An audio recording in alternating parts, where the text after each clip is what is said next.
Here we go. I want to welcome you all to our event tonight with Martha McPhee and John McPhee. We're delighted to have them here. And I want to start, they're going to start by reading in a few minutes, but let me tell you a little bit about both of them. Martha McPhee is a novelist. This is her fifth book, her new book, An Elegant Woman. It's a wonderful book. It's a long, arching story of 40 or 75 years in four women's lives, a big family. It's just a magnificent novel. It's her fifth novel. Her second novel, Gorgeous Lies, was a finalist for the National Book Award. And we're excited to have her talk, and she's going to read in a few minutes. And her father, John McPhee, has written many, many books. The last two are The Patch and on draft number 4 on the writing life. And his book, Annals of the Former World, won the Pulitzer Prize in 1999. And John is going to start tonight by reading a tiny bit from that book and giving you a little perspective on how it came to be. So again, thank you so much, Martha. Thank you so much, John. And take it away, John. Okay. This book weighs almost 3 pounds, and it took 20 years. It took exactly 20 years to do. And so that takes some explanation. In the front of it, there are 14 pages called A Narrative Table of Contents. And it's an attempt to describe to somebody what they will find in the rest of this great tome. And so that's sort of my theme tonight, right here. I would like to explain why I did this. And in the narrative table of contents, there's a little paragraph that starts this off, and then it leads to another paragraph, which I will then read. You'll see. This is from the narrative table of contents. In college, I have to turn in profile because I've got a screen to do this with. In college, I majored in English. In college and in high school, I took various introductory courses in physics, chemistry, biology, and geology, but only out of idle interest and to discharge distributional requirements. Like all writing about geology is masochistic, mind-fracturing, self-enslaved labor, a description that intensifies when the medium is rock. What then could explain such behavior? Why would someone of one culture try to make prose out of the other? Why would someone who majored in English choose to write about rocks? Why would a person who works for something called a humanities council and has taught a university course called Humanistic Studies 4 or 40 undertake to write about geology? I believe those questions are answered in one paragraph from Annals of the Former World, pages 31 and 32, and here's the paragraph. I used to sit in class and listen to the terms come floating down the room like paper airplanes. Geology was called a descriptive science, and with its pitted outwash plains and drowned rivers, its hanging tributaries and starved coastlines, it was nothing if not descriptive. It was a fountain of metaphor, of isostatic adjustments and degraded channels, of angular unconformities and shifting divides, of rootless mountains and bitter lakes, streams eroded headward, digging from two sides into mountain or hill, avidly struggling toward each other until the divide between them broke down, and the two rivers that did the breaking now became confluent, one yielding to the other, giving up its direction of flow and going in the opposite way to become a single stream. Stream catcher. In the Sierra Nevada, the Yuba had captured the bear. The macho member of a formation in New Mexico was derived in large part from the solution and collapse of another formation. There was fatigued rock, incompetent rock, and inequigranular fabric in rock. If you bent or folded rock, the inside of the curve was in a state of compression, the outside of the curve was under great tension, and somewhere in the middle was the surface of no strain. Thrust fault, reverse fault, normal fault, the two sides were active in every fault. The inclination of a slope on which a boulder would stay put was the angle of repose. There seemed indeed to be more than a little of the humanities in this subject. Geologists communicated in English, and they could name things in a manner that sent shivers through the bones. They had roof pendants in their discordant batholiths, mosaic conglomerates in desert pavement. There was ultra basic deep ocean mottled green and black rock or serpentine. There was the slip face of the Barcan Dune. In 1841, a paleontologist had decided that the big creatures of the Mesozoic were fearfully great lizards and had therefore named them dinosaurs. There were festooned cross beds and limestone sinks, pillow lavas and petrified trees, incised meanders and defeated streams. There were dike swarms and slickened sides, explosion pits, volcanic bombs, pulsating glaciers, hogbacks, radiolarian ooze. There was almost enough resonance in some terms to stir the adolescent groin. The swelling up of mountains was described as an orogeny, the antler orogeny, the Avalonian orogeny, the Taconic, Arcadian, Alleghanian orogenies, the Laramide orogeny. The center of the United States had had a dull geologic history, nothing much being accumulated, nothing much being eroded away. It was just sitting there conservatively. The East had once been radical, had been unstable, reformist, revolutionary in the Paleozoic pulses of 3 or 4 orogenies. Now, for the last 150 million years, the East had been stable and conservative. The far out stuff was in the far west of the country. Wild, weirdsma, a leather jacket geology in mirrored shades with its welded tufts and Franciscan melange, internally deformed, complex beyond analysis, its strike-slip faults and falling buildings, its boiling springs and fresh volcanics, its extensional disassembling of the earth. End of paragraph. That's remarkable. And there's so much energy in it. I mean, the words just are so forward moving. It's just great. God, it's exciting. And it's geology. How is that possible? I don't know. You know, it makes me think of a bumper sticker that Dad had on his car when I was a kid.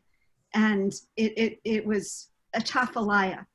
And it made no sense to us as little kids, and we asked, my sister Jenny and I, and it was simply because he loved the word. He loved the way it sounded, and he'd say it like a song, Atchafalaya, the way it was like an incantation.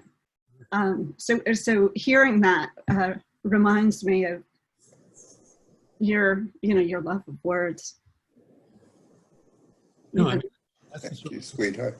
An actor could listen to that and just realize, gosh, I need to tie into the music of the way things really sound. Music, that's it. That's so beautiful. All right. Thank you, John. You ready? So thank you so much for having us. So should I start reading? Is that? Yeah, you're going to read a bit from the beginning of An Elegant Woman, right? So this is a few pages into the opening, and I don't think it needs much setup. So I'll just start reading it. And I chose this passage because as that passage that my father just read describes why he came to geology, this sort of describes what I'm going after in An Elegant Woman. I am a novelist of sorts, using biographies of real people as jumping off points for the stories I tell. I have written 3 novels, all of which feature families playing central roles. Families for me are like countries. They both contain and create the subject, while a childhood shapes a life. Jean Beret was a subject, an impoverished orphan of an illiterate couple who grew up to circumnavigate the globe in the 18th century dressed as a man. Jane Wilson, ethereal painter of the sky, raised in Dust Bowl, Oklahoma by a poet and an engineer, took long car trips across the country with her parents and her sisters, watching the changing landscape bookended by oceans. And Hypatia, earliest female mathematician, astronomer, philosopher, daughter of Theon, renowned mathematician, mother unknown, erased by history. I made it my job to resurrect this mother, and therefore Hypatia, through deduction. Now, after years of wanting to, I had trained my work on my grandmother, writing her story. This is what I told myself, what I told people who asked at parties when I was what I was working on. It was good to have a clear, unimpeachable subject, one that was straightforward, but admitted just the same enough depth and complexity to keep things interesting. It put me at ease, and therefore my interrogator, gave me a sense of purpose, or at least a sense that I knew what I was doing with myself. More pointedly, I said, on grant applications, for instance, that I was interested in my grandmother, born in 1904, dead in 2001, because her life had spanned a century in which so much had changed for women. And she, an ordinary, unhistoric person, was cast within the flow of big history. Whenever I thought of her life against this backdrop, I felt a vista open up before me, a prairie emerging in the original sense of the word, forest suddenly giving way to the horizon and tall grass blowing in the wind.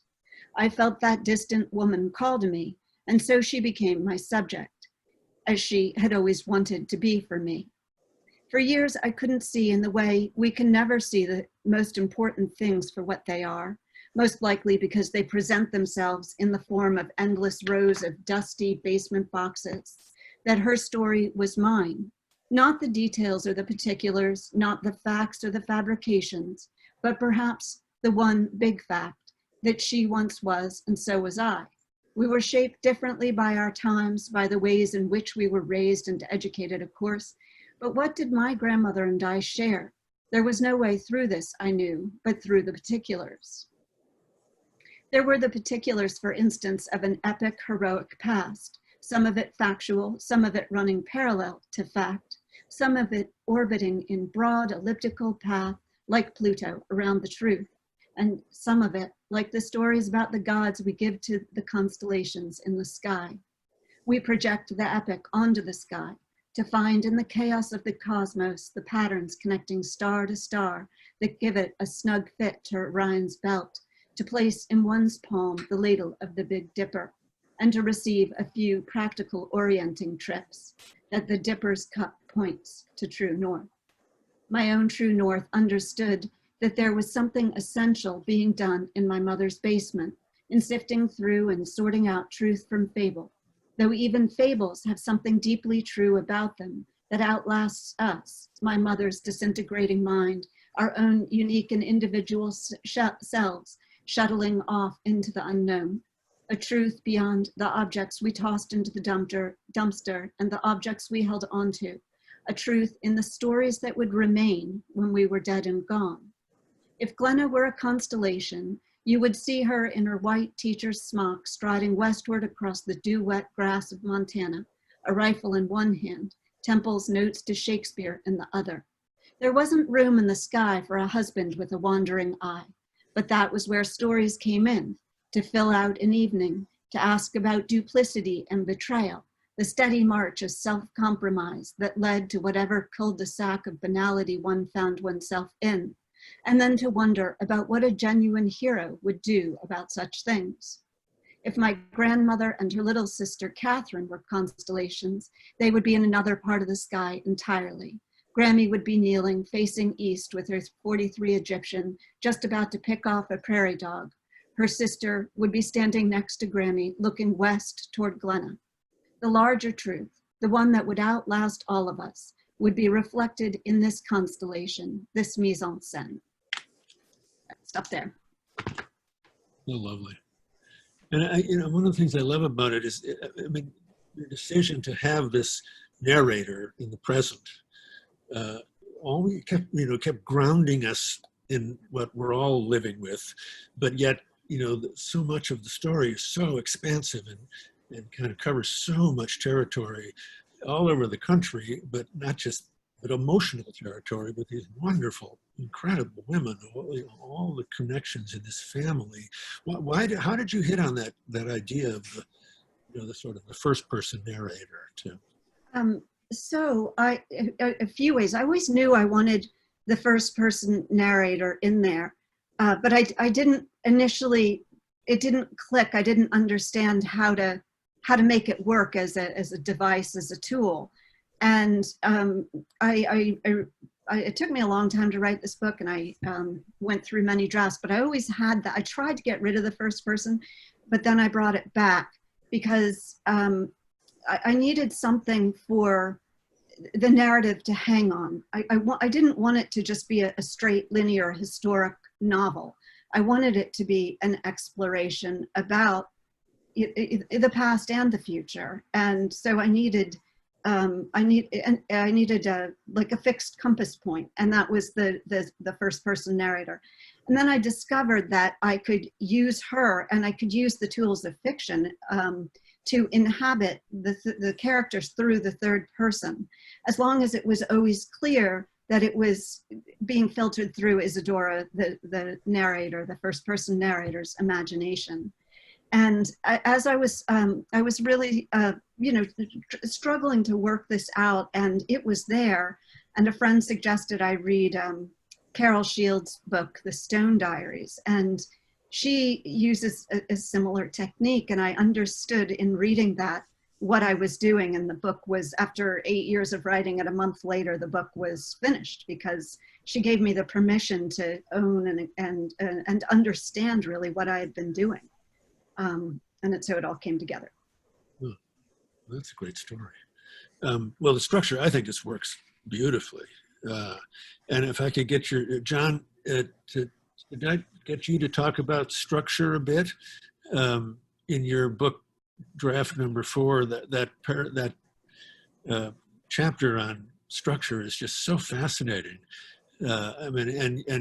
So many of your books have not necessarily an unusual structure, but just a surprising structure. I mean, how do you approach a subject, to find the right structure for it?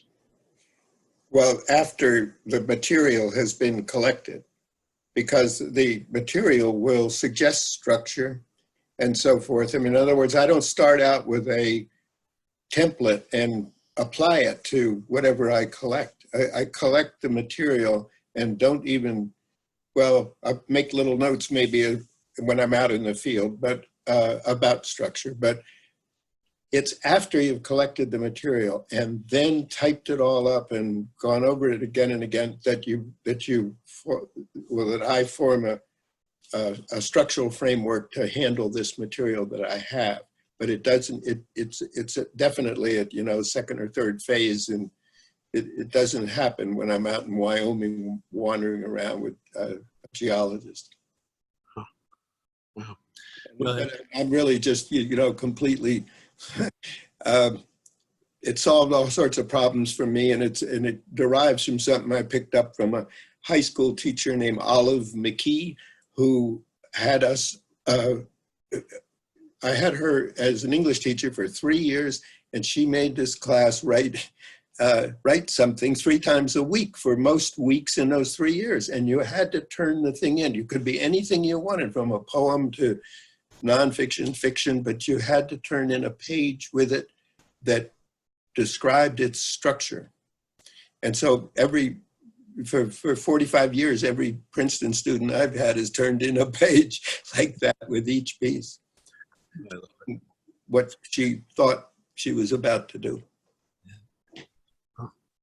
I wanted, that makes me want to jump to something from, that we have a question from a friend here at the store named Allison, who, Martha, she had a question for you, and I think you both might end up talking about this, but her question was, in her acknowledgments to An Elegant Woman, Martha says her mother encouraged her to write everything down, and her father always listens.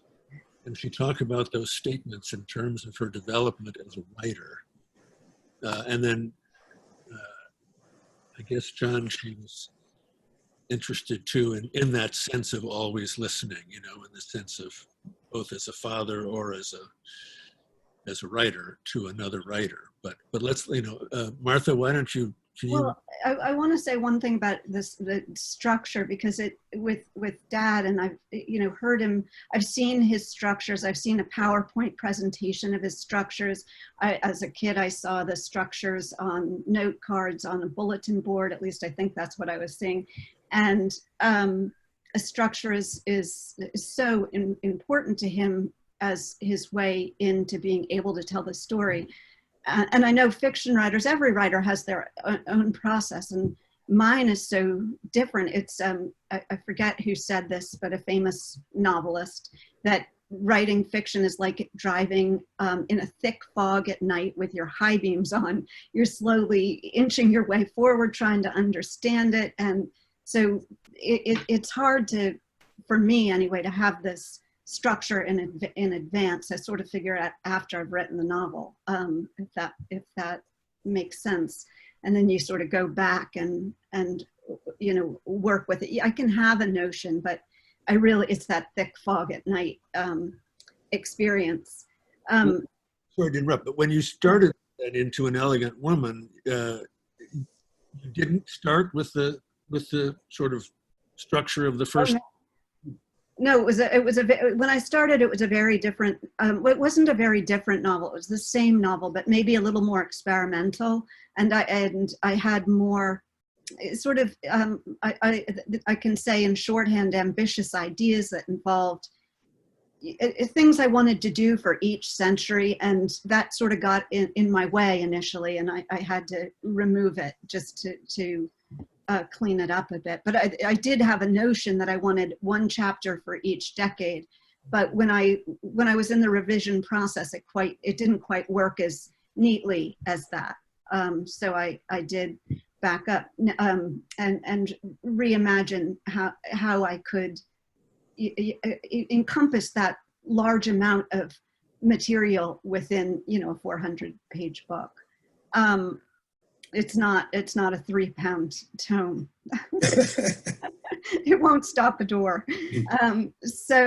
But my mom, as a young girl, she was, you know, like any parent trying to get their kids to do something other than the useless things they're doing, would tell me to write things down, keep a journal. And I did. And I kept a journal from a young age, and I still do.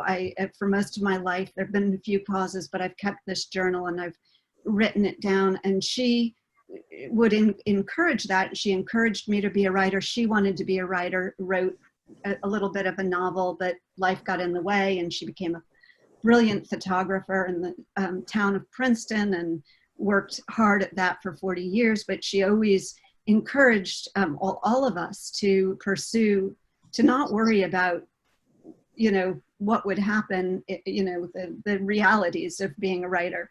And so, and then she always listened. She has dementia now, but she would always listen to everything I was drafting and I was doing. Dad was always there too. First of all, as this incredible model with his love of language and words and just saying them in the car repeatedly, as I was describing before. but I also, another thing my mother asked me advised me to do as a young person was to save every letter my father ever wrote to me. And I did, and I recently collected them and read through them. And there's the arc of me becoming a young writer in them and his advice.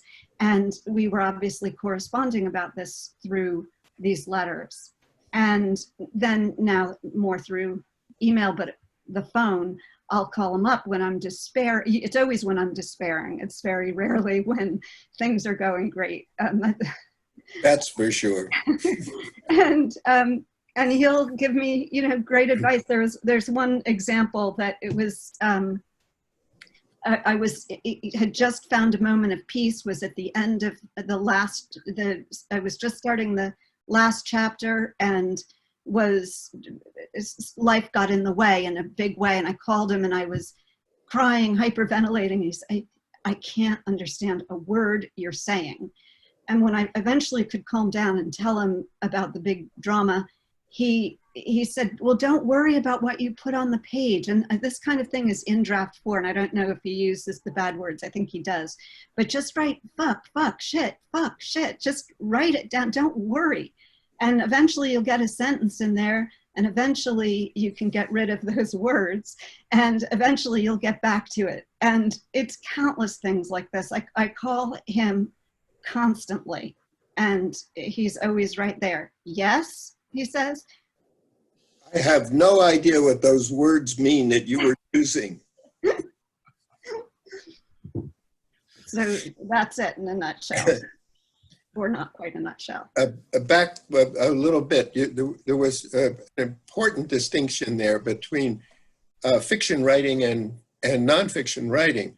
In the fiction writer feeling her way forward with trial and error, there's really not another good method, I don't think. And of course, a factual writer has collected all this material. It's like a whole lot of stuff you went to the grocery store and got, and it's lying around on the kitchen counter, and you're going to make dinner out of it. And you're going to make dinner out of that and not out of something you don't have.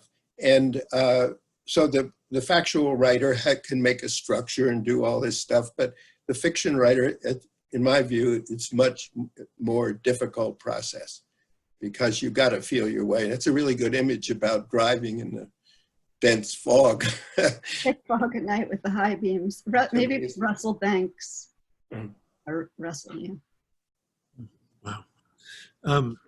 Well, and speaking of another friend of ours named Linda asked or said to John, your works are nonfiction and they're based in fact, but they read like fabulous stories. And John, I think, having read many of your books, the people that you work hard to make real for us and the quotes you use from them are often hilarious. Sometimes they're blunt. But I mean, so can you talk a little bit about the way you choose to tell your stories using the facts to make them feel like they're almost like they're fiction? John. Well, I've long said that what all my miscellaneous work has in common is that it's about real people in real places. And the people are certainly as key as the subject. I mean, if I get into something about, physics or agriculture or something like that, I want to be with somebody who does it, and I get to know them and tell their story. And there's a narrative right there. And when you build the structure, it's with that in mind. And of course, if the structure works well, it causes people to want to move forward in the way that a fictional narrative might analogously do. But that's about it. Okay. Well, and Martha, the women in An Elegant Woman are about as vivid as anybody I've read in the last 5 years. I mean, they're just superb. And you guess how, and that was another question that Allison asked was, I mean, you've mentioned that the novel is based on and somewhat autobiographical, but I mean, tell us a little bit about how autobiographical and who are these women? Well, the jumping off point for me always seems to be stories from my life. And this was, here it's my grandmother, and she was my beloved grandmother, and we spent a lot of time together, and she told me a lot of stories. But because fiction allows it, I can inhabit characters through the third person and become them or realize them. So it goes away from, autobiographical, I mean, in a way, because I wasn't there in 1910 when she, as a little girl, made her way to Montana. So I have to do the research, which is very important to me, and to get that factual, the facts of that period, or whatever period I'm working on, need to be accurate. But then the fiction, the tools of the fiction writer allow me to go inside these characters who are a mixture of real and invented, but always in this novel come from stories that, a lot of stories my grandmother told me. But then they're just, I like to describe them as breadcrumbs, really, that, like these little words and little snippets. And then I had to go understand why did they go to Montana instead of, California? And then I learned about the Enlarged Homestead Act, and that, which my grandmother never told me about, and everything that went with that, which it was in 1909, and the railroads were trying to populate the desert that was Montana because they needed commerce along the tracks, et cetera, et cetera. And so then that allows me to fill out with my imagination what I imagine this experience was. So it operates in a different way when you use the lens of fiction. But the way you use the facts in the writing is so both helpful and beautiful, because I always felt grounded in an absolute reality, from the period, and the way that, the art of what you do is the way that the language subtly changes. And, I never felt, sometimes you're reading a novel that takes, jumps around in time, and somebody says something that you feel like, oh, they'd never say that. But, but I never had that feeling once. I mean, but yet, so I loved that, you grew up with a father who talked about the power and potency of facts, mm-hmm. and used them so well to just keep grounding us, so you could open up the imagination of these women, and it really worked beautifully. Yeah, there was doing research fuels my imagination. I travel when I can to the places that I'm writing about. I certainly do a lot of research, reading books, going to libraries, being on the ground, that really helps. But my father recently read the book, and he was about halfway through, and he called and he said, I wasn't going to tell you this, but he thought I made an error, a factual error. And then he went and did some research to make sure. And he had said to himself, if she's made that error, I'm not going to tell her because it's too late. But he seemed very happy to be able to call me to actually tell me that I got it right. And that was a sweet exchange. But I felt good. I felt relieved, like, oh shoot, when he reads it and he's going to see if I made a mistake with the fact, like a historic fact, I'll feel like I didn't measure up, as my grandmother would say. It was about the Cheyenne tribe, and I didn't know that they came from Montana. So that's what you were questioning? You were I was saying, you know, I mean, I associate him with Wyoming, which was true also, but the nexus of the tribe evidently was in Montana, and that's what Martha was talking about. Anyway, you know, I was happy to find out I was wrong. Oh my God, I wouldn't have been able to sleep for a week. I would have, please let me be right. Just let me be right. Yeah, well, you know, that maybe leads into a question that a friend of ours named Kurt Meineke asked for John about, because he's a biologist and an environmentalist, and he's kind of fascinated by John about how you're, you know, this, the acceleration of technological and environmental change in the decades since you finished Annals of the Former World, to give you a new or different perspective on the resonance and the concept of deep time. And then he also was interested in your thoughts on the Anthropocene, I think just in general. And I must say that section on time, that 30-page dissertation on time is just really one of the most thrilling things to read. It's really quite extraordinary. Thank you. It was the geologist told me when I was doing this that it took a while for their students to make this move into understanding, I mean, you know, sensually and everything, what the profundity of time was. And I think over the 20 years that I got there, and it really does make a difference. And it's just it's a kind of feeling in the mind, and it's hard to describe, but I thought of calling it deep time. In that actual essay is in the first of the Basin and Range, the first part of Annals of the Former World. Right. And so once and just to follow up on Kurt's question, are you seeing things differently than because of all of the changes that have happened in the last 20 years? I'm just terribly troubled by the changes that have happened and are happening as the earth goes to hell in a handbasket. And it really is, you bet it's troublesome.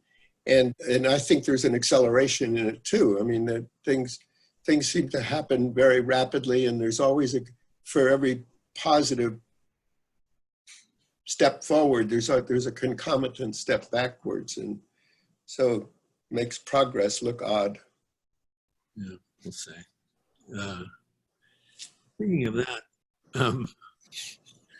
that happy thought, Martha, I want to talk about perseverance for both of you, but just building on what your dad just said and about the sort of complications of contemporary life and all of the things that are happening in this very immediate moment between the Black Lives Matter and the horrible events and around some of those issues, and of course the plague. How do you see, I mean, what's the role of a novelist in all of this? I mean, what are novelists, how do you see your function for this time? Bearing witness, empathy. Early on in COVID, in the pandemic, I read something that Valeria Luiselli said, which was, it's our obligation to write, and right now, and to bear witness, and to get it down, no matter which way you do it.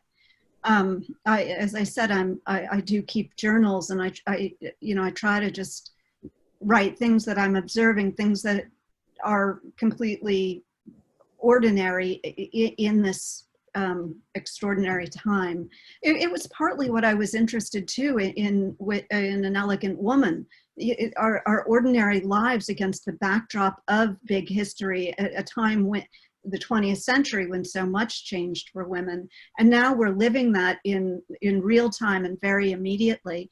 And something that comes to mind is an essay in the New York Times on it was called The Lost Diaries of War. I don't know if you saw that or anybody in the audience, but it was people's journals in the Netherlands when the Nazis came in and took over. And most of the entries were were fearful and afraid and against them. And there were some that were pro. And they vanished and resurfaced recently. And you can see, and these are not writers, these are ordinary people just writing their thoughts down about what they're witnessing right then. And they're extraordinary. So I think it is the obligation of the writer to bear witness in whatever way that person can. But I'm also a huge advocate of everyone keeping journals if it can be something important for them, because you don't know what it will be like downstream. And one other thought is that journals were very important to me in the research for the early part of the novel, looking at the homesteader's journal, just an ordinary person taking those notes. So I think it can be a collective response, and it also is helpful to take note. Yeah. No, I love what you just said. I mean, because it is the ordinary people those are the real stories. Yeah. The people trampled by the big events, but and also you're living your life. Like we're here on Zoom talking about, our work, and then I go to the garden and I collect an egg from the chickens and I'm all excited. But then 150,000 people have died, and everything else that is going on right now. And it's that juxtaposition. There's a lot of tension in that juxtaposition. Well, maybe that does lead to perseverance in a way, because we do all have to find a way to keep moving and keep going forward. But from a standpoint of art and writing, I mean, you struggled for a long time with this book. And then, John, I want to bring you in on this too, just because, to spend 20 years of your life really to create that massive 3-pound tome that won the Pulitzer Prize. But I mean, it takes so much kind of diligence and discipline to just believe in yourself, to keep going. And I'd love your story, Martha, about the Stone Diaries. I mean, just the way that something can help you and open a door that you didn't even know was there. Can you talk a little bit about the process of the novel, and then maybe John, you can jump in with a bit of or any particular book, John, that you had to really, really struggle with to get to us. It's just the other day. I'm sitting. I'm in my right down the road from Dad, but because of COVID, we're separated, and I'm with my mom and my kids, and my mother has dementia, and I've gotten really into gardening and the eggs and all the rest. And Dad called me and we were talking, and he was telling me about the 10,000 words he just wrote, and I was so jealous. I said, "Oh, please don't tell me, because I have not written in a little bit." But it does take perseverance. You have to sit down there every day, and this is something I've learned from my father, is the discipline that it actually takes. Find that time that works for you, and then for me it's often early in the morning from 5 to 10, and sit there and do it and read and preserve that time, and just stick with it. This book was hard for so many reasons, my father and other people just told me to just were there, supportive, keep going. My husband, my God, my husband, just so supportive, enduring this long stretch. And it is hard to believe in yourself. I had a professor once who, to use one of those naughty words again, who described a bird that sits right here pecking away at you, saying, "You're awful, you're awful, you're awful." He called it your shit bird, and everybody has it, just pecking away. And he'd say, swat it away. but yeah, there are big periods of downtime for me, but then you get back up and you keep going. My problems are very different from my father's because for many reasons, just our psychological makeup. But yeah, I was very relieved when I finished this book. Because there were periods where I thought I might not. Well, about the theme of perseverance, if you start a project and get some words on paper, I see no alternative to hanging in there until you finish it, because I always thought if I abandoned something in midair, I mean, after I knew that the theme would work and everything else, I mean, it's easy to give something up even after you've collected some material and so on.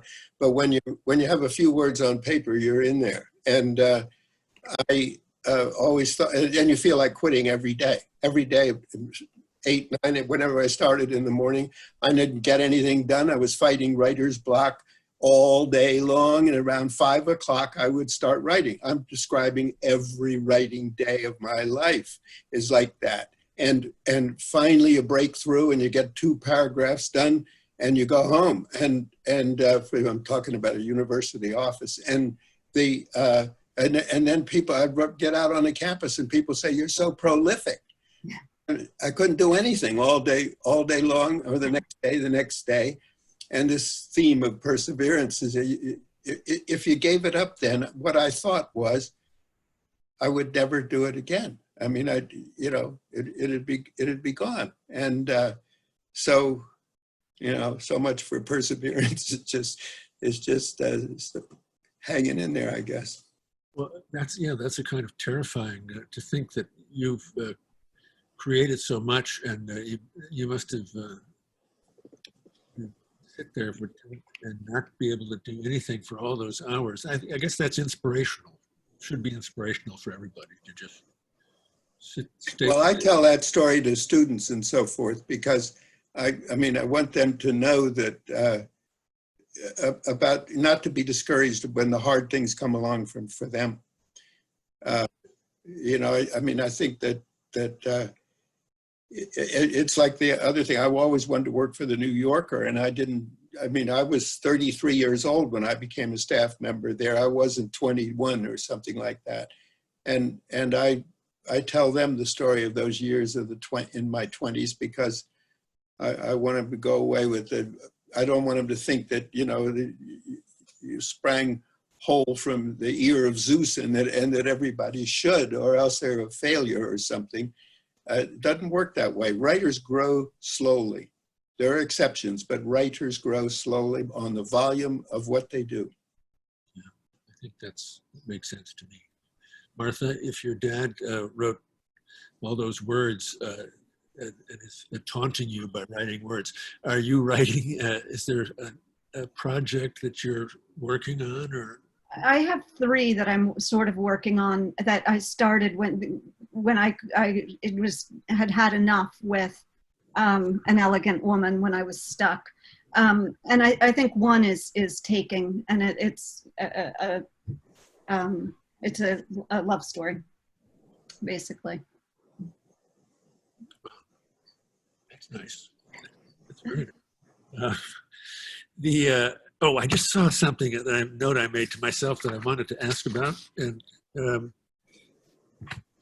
it ties into John. To go back to John for a minute, with your students and telling them things.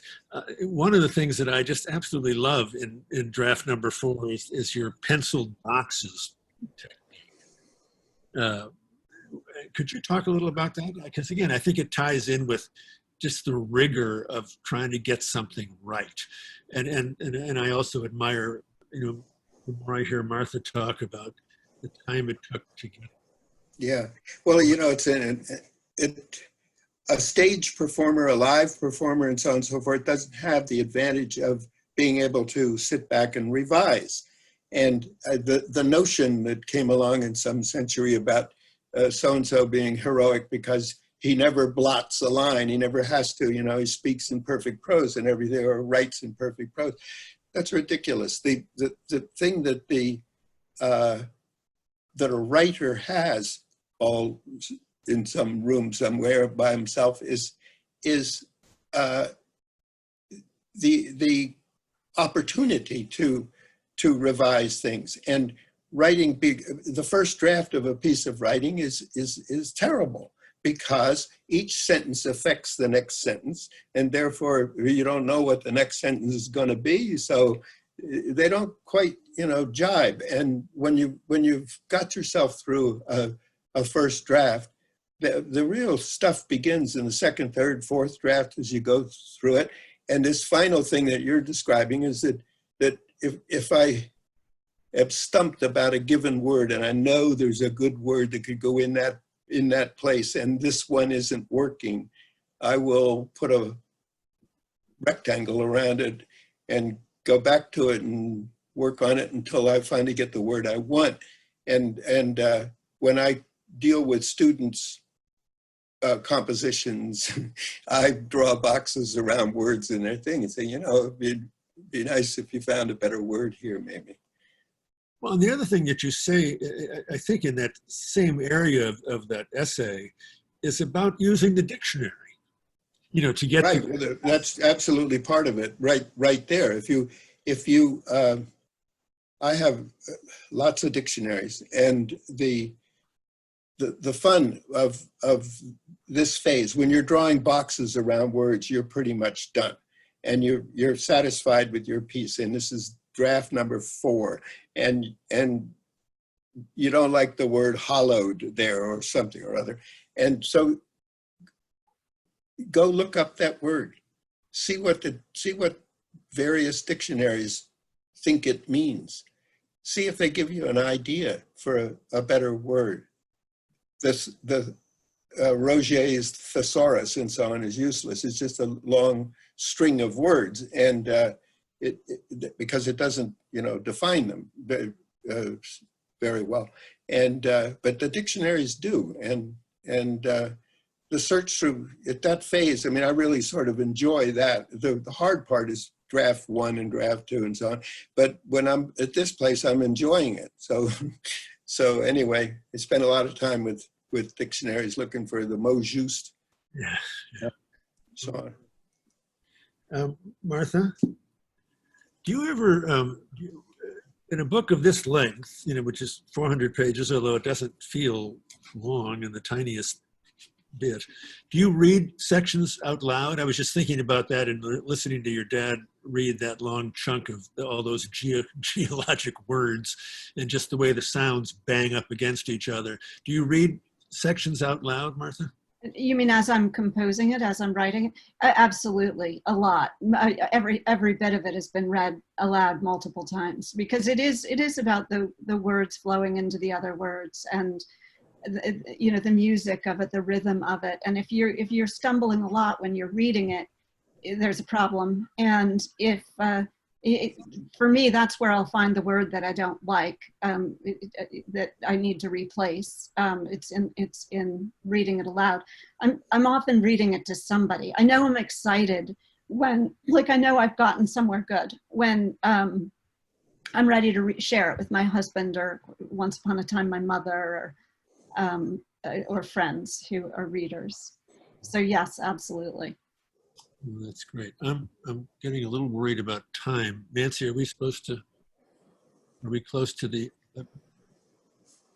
well, am I supposed to end this thing? Is that? Well, let me mention something right there. Martha's husband, Mark Svenvold, is a poet, and this is a huge advantage to somebody looking around for the most. I'm sorry. Yes, that's true. He doesn't call me up to without filling the boxes, but he certainly is listening all the time to Martha. And he sends you poems. Yeah, well, that's great.